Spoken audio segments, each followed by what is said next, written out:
یار ہے تیری شان خواجہ خواجگاہ تیری شان خواجہ خواجگاہ تجھے بے کسوں کا خیال ہے تجھے بے کسوں کا خیال ہے۔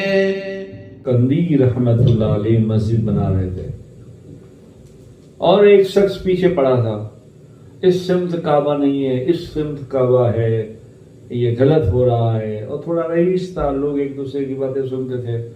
حضور وہاں کے پیر مرشد حضرت ابو اللیث سمرقندی رحمت اللہ علیہ اس کو سمجھاتے تھے، اس کی بات سمجھ میں نہیں آتی تھی، اور سفر کرتے کرتے کرتے حضور غریب نواز بھی تشریف لائے،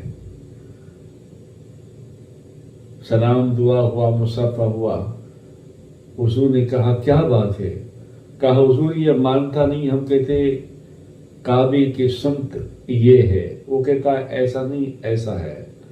حضور غریب نواز نے آپ نے اس کا گردن پکڑا اور گردن پکڑ کے کہا دیکھ کعبہ ادھر ہے۔ سبحان اللہ۔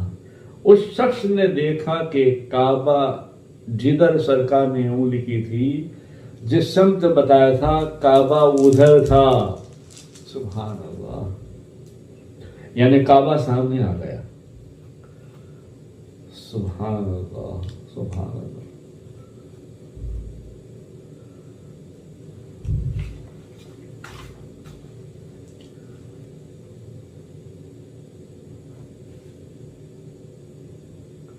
پھر آپ وہاں سے تشریف لے کر ہیرات تشریف لے گئے، جہاں حضرت خواجہ عبداللہ انصار رحمۃ اللہ علیہ کا مزار مبارک ہے۔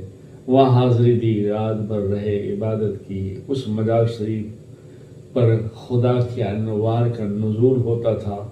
آپ بہت ادب و احترام سے رات بسر کی اور حضرت عبداللہ انصاری رحمۃ اللہ علیہ سے بھی فیض حاصل کیا۔ پھر وہاں سے ہرات سے سبزوار تشریف لے آئے، سبزوار تشریف لائے، اور سبزوار کا ایک حاکم تھا محمد یادگار، جو آج ابھی آپ کے خلفاؤں میں ہے، اور حضور غریب نواز کے مزار پاک کے پاس سرہانی کی طرف اور سندلی مسجد کے پاس آج بھی آپ کا مزار پاک ہے۔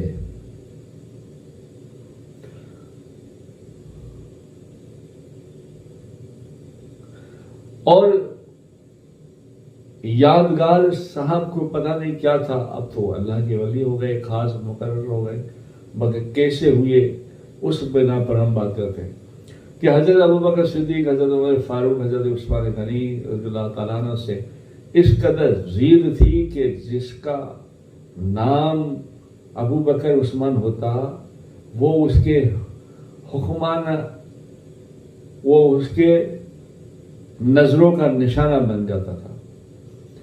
شیخ محمد یادگار کا باغ تھا شہر میں، شہر کے باغ، اور حوض بھی تھا۔ کبھی کبھی وہ آتا وہاں اور بیٹھتا، لوگوں سے ملاقات کرتا۔ حسن اتفاق کہیے کہ جب حضور غریب نواز سبزوار پہنچے تو بہت زیادہ تھکے ہوئے تھے، تو اس باغ میں آپ اپنے خداموں کے ساتھ آرام کے لیے ٹھہر گئے۔ آپ نے حوض میں غسل کیا، نماز ادا کی اور تلاوت قرآن خداوندی میں مشغول ہو گئے۔ اور اسی دوران اطلاع آئی حاکم شہر شیخ محمد یادگار سیر میں باغ میں تشریف لا رہا ہے۔ مالی اور خدام نے صفائی آرستہ شروع کر دی، حوض کے کنارے فرش بچھا دیا۔ آئے تو دیکھا کہ رونے کا فروج کچھ بزرگ بیٹھے ہوئے ہیں۔